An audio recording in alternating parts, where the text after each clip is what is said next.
Once upon a time there was an old goat. She had 7 kids. She loved them as much as only a mother can love her children. She was going to go into the forest, bring herbs and branches for lunch. She called all her children and warned them to be afraid of the evil wolf. He often pretends, but you can immediately recognize him by his rude voice and black paws. The kids understood everything and assured their mother that they would be very careful. The old goat set off calmly. Little time has passed. Suddenly, someone knocked on the door and shouted in a rude voice that the kids should immediately open it. But the kids from the rough voice realized that it was a wolf. They answered that it was not mother's voice. Her voice was kind and thin, and this voice was very rude, which means it was a wolf. Then the wolf went to the merchant and bought himself a large piece of chalk. He ate it, and his voice became thin. He came back, knocked on the door, and in a thin voice asked the kids to open it. The wolf put its paw on the window and waits. And the kids saw her and answered that the mother's paws were not black, but white, which means it was a wolf. Then the wolf ran to the bakery and asked to give him some dough. The wolf anointed his paw with the dough. The villain approached the door for the 3rd time, put his white paw on the window and knocked. They saw the kids that the paw was white, and thought that it was their mother. They opened the door, but there was a wolf in front of them. They got scared and began to scatter in all directions. One kid jumped under the table, another on the bed, the 3rd on the stove, the 4th into the kitchen, the 5th into the closet, the 6th under the sink, and the 7th hid in the grandfather clock. But the wolf found them all, opened its jaws and swallowed one by one. Only one thing he did not find: the youngest, who hid in the clock. Having eaten his fill, the wolf left. He stretched out on a green meadow under a tree and fell asleep. Soon an old goat came home from the forest. Oh, what did she see there? The door was wide open. The table, chairs, benches were overturned. The wash basin was broken. Pillows and blankets were thrown from the bed. She began to look for her children, but she could not find them anywhere. I called them by name, but no one answered.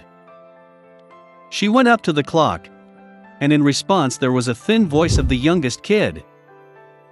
She took him out of there, and he said that a wolf came and ate everyone. How the goat cried for her poor children. Finally, she left the house, and the youngest kid ran after her. She came to the meadow, so a wolf was lying by the tree and snoring, so that the branches were trembling. She looked at him from all sides and saw that in his swollen belly something was moving and floundering. She guessed that these were her children, and was very happy that they were still alive. She told the kid to run home as quickly as possible and bring scissors, a needle and thread. Then the goat cut the belly of the wolf with scissors, and from there one kid stuck out its head. And then the others jumped out, all 6, and nothing bad happened to them. What a joy it was! They began to hug their mother, jump and dance. Then the old goat said it would be nice to teach the wolf a lesson while he was still sleeping. They pulled stones and stuffed them into the wolf's belly. An old goat sewed up his belly, but he did not notice anything, never even moved. The wolf slept, got to his feet and felt such a thirst in his belly that he decided to drink water from the well. He barely approached the well, bent down to the water, and heavy stones pulled him to the bottom of the well. 7 kids saw this, and began to dance for joy with their mother. That's how they taught the evil wolf a lesson. A princess lived in a luxurious castle. She was only 14 years old, but she was terribly spoiled and moody. Once she came up with something for April to come, and there were spring flowers at the New Year's banquet. She issued a decree in which she announced the beginning of spring and promised to generously reward the one who brings snowdrops to the palace. In a small house on the outskirts of the city lived a stepmother with her daughter and stepdaughter. The stepdaughter was a very sweet and kind girl, and her name was Masha. The stepmother and daughter were very lazy and angry, and they hurt the poor girl in every possible way. They really wanted to receive the reward promised by the princess, but they could not think of where to get the snowdrops in winter. The old woman decided to send Masha to the forest to bring them spring flowers. The stepdaughter began to beg her stepmother to take pity on her, because it was dark and cold outside. And what kind of snowdrops can there be in winter? But the greedy old woman did not want to hear anything. She gave a larger basket and drove Masha out the door. The frozen girl was very scared in a dark forest. Suddenly, in the distance, she saw a light. She was delighted and went to meet him. It turned out that it was a large blazing fire, and 12 people were warming themselves around it. Plucking up her courage, the girl approached them and told them that the evil stepmother made her go into the forest and collect snowdrops. It turned out that it was 12 months.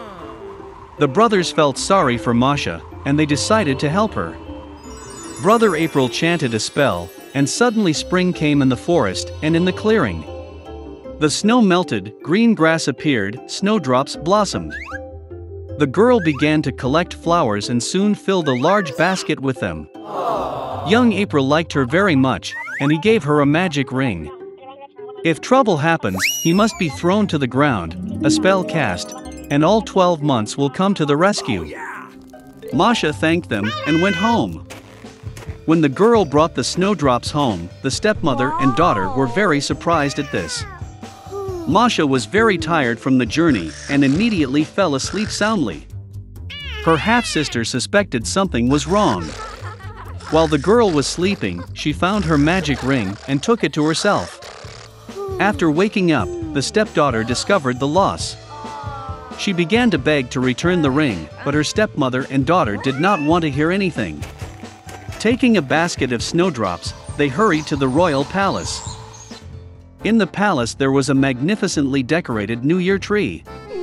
But the upcoming celebration did not please the capricious princess at all. And only when the stepmother and daughter brought her a whole basket of snowdrops, the princess changed her anger to mercy. The stepmother could not clearly answer where the flowers came from, and she had to admit that her stepdaughter had collected them. The princess immediately decided to go to the meadow with snowdrops. On the way, she looked to poor Masha, so that she would show her the place where she picked flowers. The girl said she would show it, but only if the ring was returned to her. From such insolence, the princess was angry and threw away the ring. But the stepdaughter managed to cast a spell. Immediately a strong wind rose, thunder rumbled, foliage fell, and snow began to fall. Old Man January appeared before them. He invited everyone to make one wish. Out of fear, the princess wished to be in the palace as soon as possible. Masha made a wish that everything would return to its place in due time, winter in winter, summer in summer. The stepmother and her daughter were so frozen that they wanted fur coats from any fur, even from a dog. Saying this, the greedy women immediately turned into dogs. They were harnessed to a sleigh on which the princess was to get to the palace. Masha thanked the brothers for their help. They promised to turn the stepmother and her daughter back into humans, but only when they become obedient. Months gave the girl a wonderful big sled, harnessed by frisky horses. Seeing them, the princess asked for a ride to the palace. It was the first time in her life that the princess had uttered the word please. And Masha gladly agreed.